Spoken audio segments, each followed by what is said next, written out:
The income of temples was recorded in Lower Mesopotamia. In 4000 BC, historical accounting records had been found in ancient civilizations of Egypt and China. During that time, accounting records were kept by rulers for taxing and spending on public works.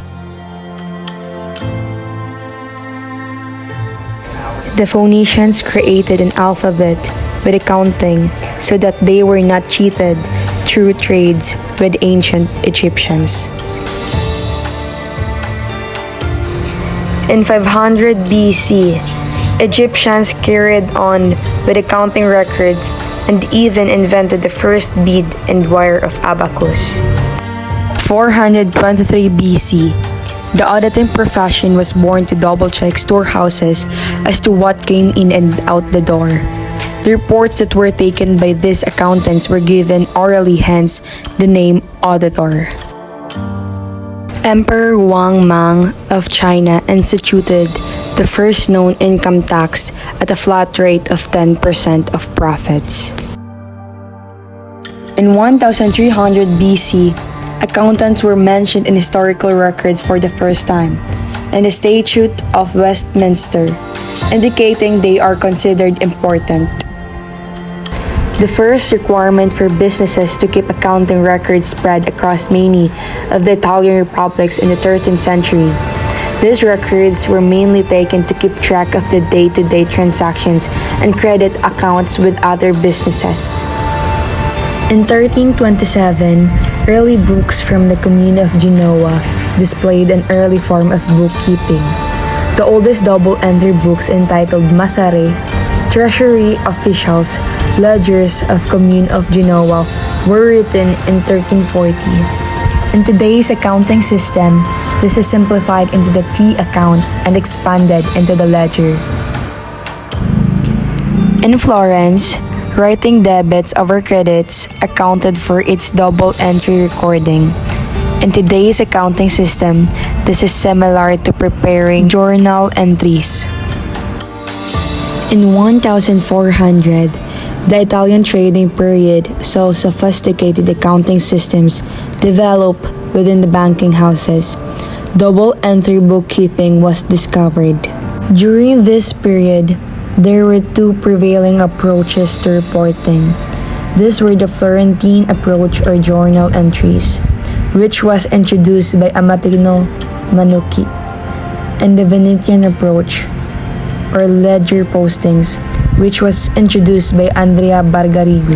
Luca Pacioli, the father of modern accounting, wrote his famous paper, Somma de Arithmetica Geometria Proportioni et Proportionalita. He revealed that several merchants kept books of debits, which meant he owes, as well as credits, which meant he trusts.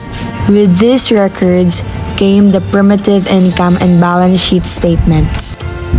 In 1500 to 1700, as the time progressed, large and small innovations were added to the double entry records. This also created the need for a change in financial accounting and managerial accounting. Jacques Savary, in his Commercial Code of France 1673, used historical cost as the basis of valuation. During the Industrial Revolution, accounting really took off as industrial companies sought out to gain financing and maintain efficiency through operations.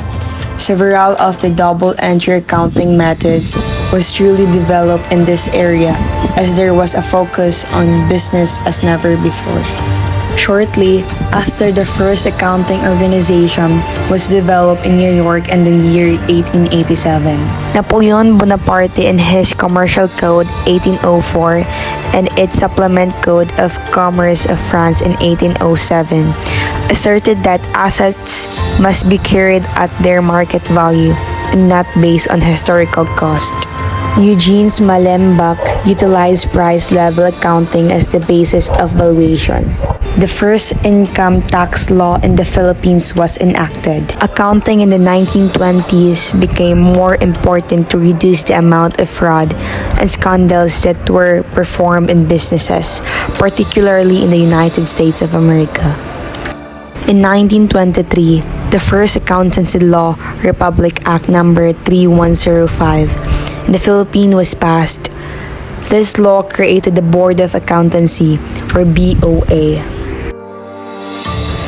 Globalization of business resulted in diverse accounting practice around the world, thus the need for harmonization. In 1967, the accountancy law in the Philippines was revised and passed under Republic Act number 5166. This law standardized the accounting education and regulated the practice of accountancy. This law also spelled out the examination process of CPA registration. The International Accounting Standard Committee was created through an agreement made by professional accountancy bodies from Australia, Canada, France, Germany, Japan, Mexico, the Netherlands, the United Kingdom, the Ireland, and the USA. The pronouncements were designated as International Accounting Standard. In the Philippines, the accountancy law was revised and passed under Presidential Decree number 692. In 1981, the Philippine Institute of Certified Public Accountants created the Accounting Standard Council to establish and improve accounting standards generally accepted in the Philippines. Until 1996, most if not all of Philippine accounting standards called Statement of Financial Accounting Standards were based on accounting standard in the USA. The Philippines started transitioning from applying American accounting standards to applying IAS. The International Accounting Standards Board succeeded the IASC. It has still adopted the body of standards issued by the IASC, but moving forward, all standards were designated as International Financial Reporting Standards.